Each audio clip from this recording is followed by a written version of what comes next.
My colleague Gotti Schwartz, he's in Radio Island, North Carolina. It's literally 4 times as windy there. At one point, as I understand it, Gotti, you were experiencing roughly 60-mile-per-hour wind gusts. Is that still the case there? Yeah, get that Kestrel ready because this is what's coming your way, Craig. 61 miles at Beaufort, which is right over there. You see that line of trees? That's Beaufort over there. Then we've got these docks over here that are just taking a pounding. You've got that dock flexing.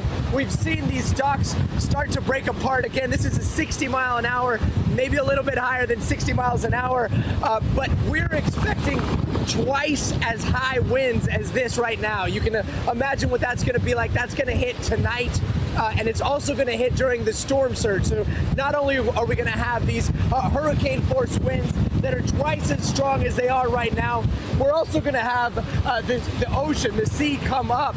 We're expecting it to come up about 7 feet, 7.5 feet here, which is unprecedented for this area of North Carolina. The last time they had some really bad conditions like this was a hurricane in the 1950s. And during that hurricane, the storm surge got to about 6.94 feet high. This one is expected to be 7.5 feet. So there are going to be areas that see extreme flooding. There's going to be areas that see a lot of that storm surge sweep in.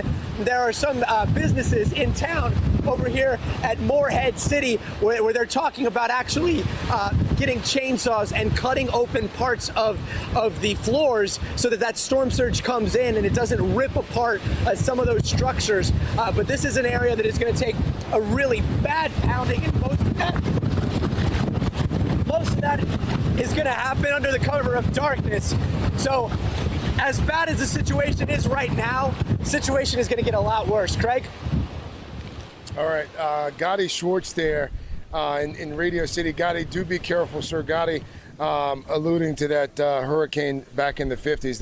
That one is still very much the storm that all of them have been compared to here in North Carolina, Hurricane Hazel. MSNBC's Garrett Hake is also on duty for us. He is in New Bern, North Carolina, that town already fighting a battle with the Neuse River.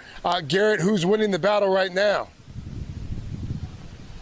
Craig, right now I'd say the town's probably fought it to a draw, but this is what they have to compete against, the Neuse River here. This is a different scenario than on the coast here, where our storm surge here in New Bern is going to come from the river itself, not from the coast, and the town is nestled up against the river on 2 sides. And so what you have to deal with here is this storm surge that's going to come down the river as it rains and water comes down, the storm surge pushing back up. Every little bit of rain we get and every little bit that storm pushes closer will move more and more water here onto the street where I am, on Front Street, sort of the street where a lot of these historic homes come up against the water. A lot of these residents have already left. These are people who've lived here a long time. They know what they're up against. This home here is about 240 years old. We were here when the owner was boarding it up. He and his wife headed to Raleigh to ride this thing out. They are absolutely not playing around with this storm. Some words of warning from the owner of this house, Benjamin Bunn, who we interviewed a little while ago. Take a listen.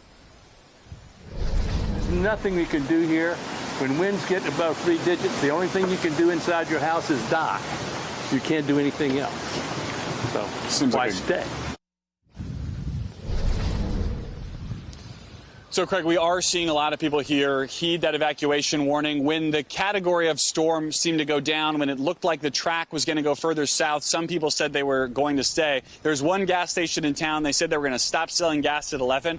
We saw a whole bunch of people get in line to get that last bit of gas and get out of here. We're watching this water now. All of this is with only about 45 minutes worth of rain so far. This will pick up dramatically when the next rain band hits, I think, Craig.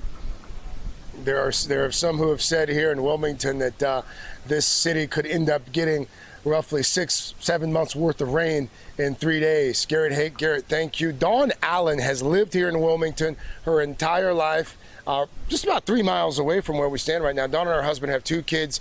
You're not evacuating, as I understand it, correct? That is correct, yes, sir. Why?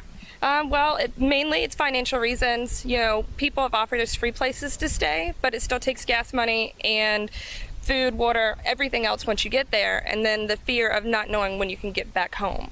I've heard that from a number of people, this idea that even if they were able to get out, that it might take 1, 2, if not longer, maybe even 3 weeks to get back in. Yes, sir. That's exactly. We've seen it happen we had a hurricane two years ago, and it was not nearly this large of a system, and it took people a week and a half to get back home. So you can't afford to get out. You're going to hunker down. What sort of precautions are you taking? Well, we've got enough food and water to last at least a week and a half. We've taped up our windows and have all our devices charged. We have extra external battery packs and plenty of board games and cards for the kids to play. Put some water in the bathtub. Exactly. Water in the bathtub, plenty of water filled up in jugs all over the place. And how are the kids doing? How are their spirits? Are they getting stir crazy yet? No, not yet. They still have their electronics, so they're happy. So they're fine as long as they can get on the iPad. Exactly. As long as they have their electronics, they're happy. And I'm like, play with them as long as you can, because once the power goes out, that's it. You're done. It's interesting because over the last few days, you've heard so many local officials, state officials, national officials say, get out, get out, get out. And you don't hear a lot of conversations being had about people who can't afford to get out. Exactly, and that is a real thing. A lot. I know more people who are staying than people who are left.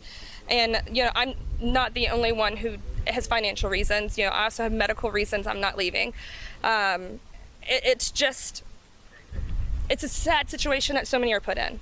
To have to pick whether you leave or you stay and you risk everything, But we've been through storms before, and thankfully this has been downgraded. So, there's still definitely danger out there, but, we're going to ride it out.